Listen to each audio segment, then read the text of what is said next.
অনেকদিন আগের কথা। কোন এক সবুজ শ্যামল রাজ্যের প্রান্তে ছিল একটা জঙ্গল। সেই জঙ্গলের ভেতরে একটি কুঁড়ে ঘরে বাস করত এক কাঠুরিয়া আর তার একমাত্র সুন্দরী কন্যা মালা। বাবা, অনেক বেলা হয়ে গেছে, আর কত কাজ করবে? খাবে না বাবা? আরে মা, হ্যাঁ খেতে তো হবেই, না খেয়ে কি আর কাজ করা যায়? এই তো এই কাঠ কাটা হয়ে গেছে। এখন খেয়ে দিয়ে জঙ্গলের ভেতরে কাঠ কাটতে যাব। ঠিক আছে, তাহলে আর দেরি করো না, ভেতরে এসে খেয়ে। হ্যাঁ আসছি, তুই ভেতরে গিয়ে সব বেড়ে রাখ, আমি এখনই আসছি। আচ্ছা বাবা। পাগল মেয়ে একটা, সবসময় বাবার খেয়াল রাখে। মেয়েটা না থাকলে আমার যে কি হতো। এই দে মা, দে তাড়াতাড়ি কটা খেতে দে, এখনই আবার কাঠ কাটতে যেতে হবে। খেতে বসেও তো তাড়াহুড়ো করছো কেন? খাওয়াটা তো আস্তে ধীরে খেতে পারো। আস্তে ধীরে খেলে চলবে না, দিন থাকতে আবার কাঠ কেটে ঘরে ফিরতে হবে। তা না হলে জঙ্গলের হিংস্র পশু রাতে একা পেলে কি আর আস্ত রাখবে? বুঝতে পেরেছি, প্রতিদিন ওই একই কথা। খাও তো এবার। মারে, তোর মা মরার পরদিন থেকে সারাদিন তোকে অনেক কষ্ট করতে হয়। কিসের কষ্ট? শুধু রান্না করা আর কাপড় চোপড় ধোয়া, এতে আবার কষ্ট কিসের? কষ্ট তো তুমি করো বাবা। এখন একটা ভালো ছেলে দেখে তোর বিয়ে দিতে পারলে তবেই আমি একটু শান্তি পাই। আমাকে বিয়ে দিয়ে পরের বাড়ি পাঠালে তোমার কি হবে? তোমাকে কি দেখবে? আমি বিয়ে করব না, আমি তোমাকে ছাড়া থাকতে পারবো না বাবা। ঠিক আছে, ঠিক আছে, আর বলবো না। যাও, কিন্তু দিন থাকতেই ফিরে এসো। আজ কাঠ কাটতে কাটতে কখন যে বেলা ডুবে গেছে বুঝতেই পারিনি। ওরে বাবা, এটা তো বাঘ!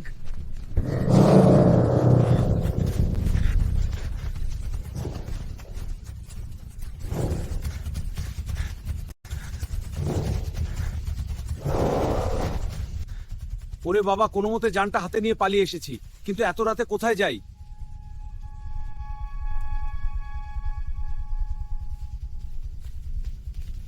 ওদিকে ওইখানে আলো দেখা যাচ্ছে, তার মানে ওখানে মানুষ আছে।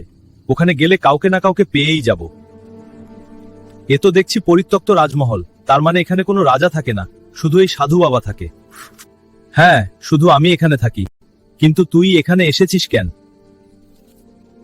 বাবা, আমি এক গরিব কাঠুরিয়া, বনে কাঠ কাটতে কাটতে রাত হয়ে গিয়েছিল। রাস্তায় বাঘের মুখে পড়েছিলাম, তার জন্য এখানে একটু আশ্রয়ের জন্য এসেছি।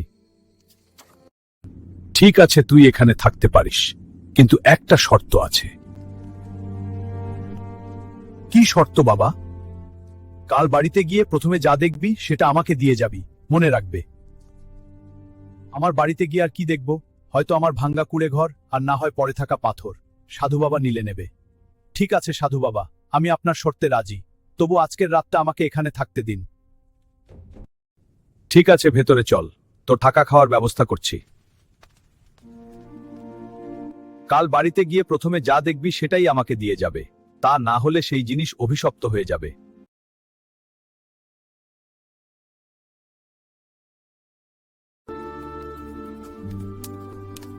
হায় হায় হায়, আমার কি সর্বনাশ হলো! আমার কি সর্বনাশ হলো গো! আমি কেন প্রথমে আমার মেয়েকে দেখতে পেলাম? বাবা, কি সর্বনাশ হয়েছে? এভাবে কাঁদছো কেন? তুমি সারা রাত কোথায় ছিলে বাবা? জান বাঁচানোর জন্য আমি সারা রাত এক সাধুর হেফাজতে ছিলাম। সাধু আমাকে শর্ত দিয়েছিল, সকালে আমার বাড়িতে তাকিয়ে প্রথমে যা দেখতে পাবো সেটা সাধুকে দিয়ে দিতে হবে। কিন্তু আমি তো তোকেই প্রথম দেখেছি।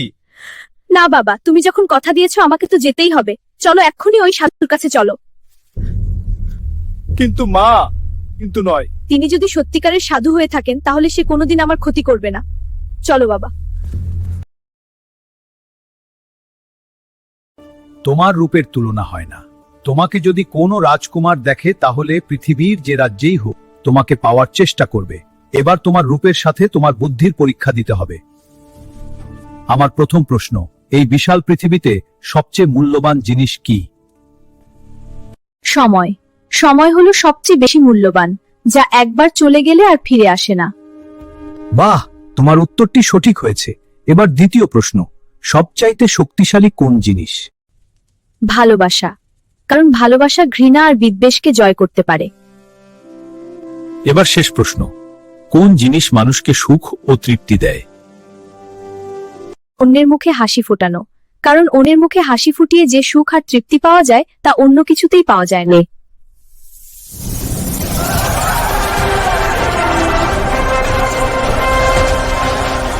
এসব কি হলো? তার মানে না, আমি কোনো সাধু বাবা না, আমি এই রাজ্যের রাজকুমার। এতদিন এক জাদুকরের জাদু শক্তির কারণে সাধু হয়েছিলাম, আর আমার রাজ্যের প্রজারা সহ অদৃশ্য হয়েছিল।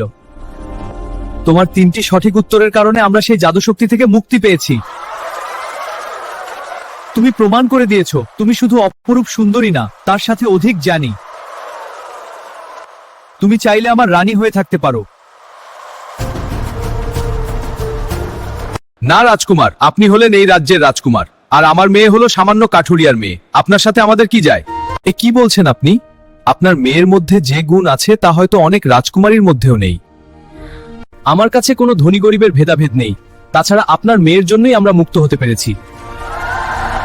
তাই আমি চাই আপনার মেয়ে এই রাজ্যের রানী হয়ে থাকুক। তখন কাঠুরিয়া আর রাজকুমারকে না বলতে পারে না। এরপর রাজকুমার মেঘমালাকে তার রানী বানিয়ে সুখে শান্তিতে বসবাস শুরু করে। সেই সাথে সেই রাজ্য আবার খুশিতে ভরে ওঠে।